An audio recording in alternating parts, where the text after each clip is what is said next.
I'm from Compton, you know? Hell yeah. Home of the 4-time undisputed rap beef champions. You know? Birthplace of Dr. Dre, Gangsta Rap, Serena Williams, me. And of course, Kendrick Lamar. You know? When he dropped Not Like Us, I felt like Compton won the Super Bowl. You know? My favorite part about that beef is that nobody died.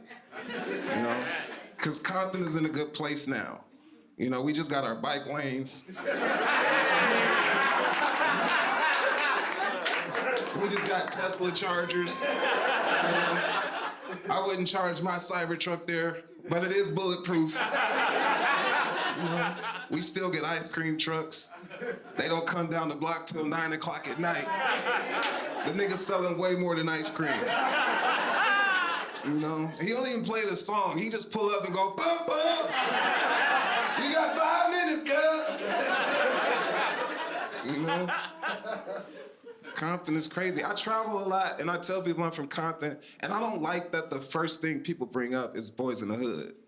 Like, is it still ghetto like Boyz in the Hood? I'm like, no. How does Compton have a reputation that's 30 years old? You know what you didn't see in Boyz in the Hood? Whole Foods. I mean, we still ain't got one. So lay away, you know? Compton has this reputation, man, about gang violence. When you think of Compton, you think gang violence, and people don't even know the history of it. So it bothers me. I gotta tell people, you know, the Bloods and the Crips were not the first gang in Compton, you know, because in the 1950s, Compton used to be an all-white suburb, you know? It was basically golf before Tiger Woods, all white. You know? And then after World War II, blacks and Mexicans started to move into the city because at the time, that was one of the few places they could get a house. And white people was like, fuck that. They started a gang called the Spook Hunters. Yeah, that's how flagrant they were with their gang name. It's like, imagine if before the Crips rebranded, they were called the Cracker Crackers.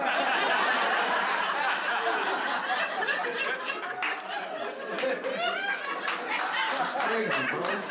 This is true, you can look it up. They were called the Spook Hunters.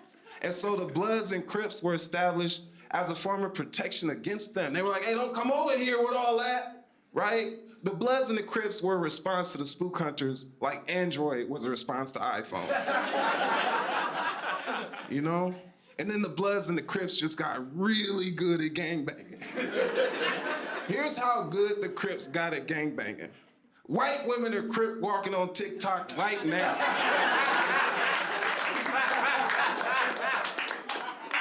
You know what I'm saying? Spook Hunters couldn't compete with that type of influence. So they formed a whole new gang called the Police.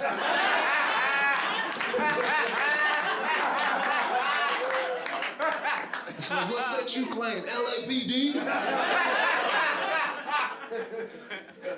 It's wild, boy. It's wild. I don't like that that's the history. That's why I want to rewrite it, you know? It's my dream to do stand-up, but it's also my dream to do movies. I want to be like John Singleton if he did stand-up, right? And I want my first movie to be called White Boyz in the Hood.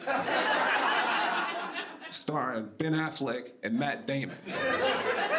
You know? I want to recreate all those famous scenes. You know the one where Ricky get killed in the alley? Instead, it's Zac Efron. You know?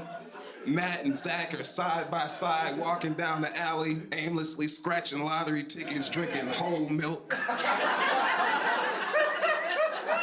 You know? Matt sees out of the corner of his eye a red car at the end of the alley.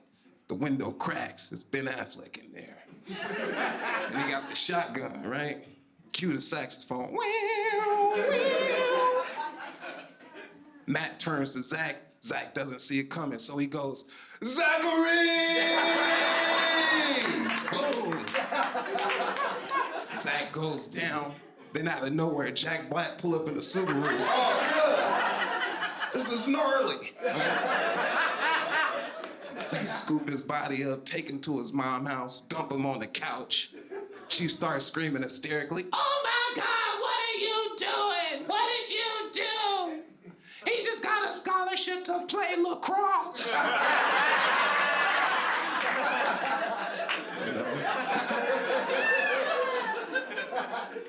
Then you see the end credits, right?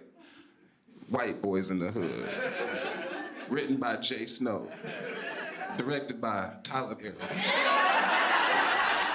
My name is J Snow, y'all. Thank you.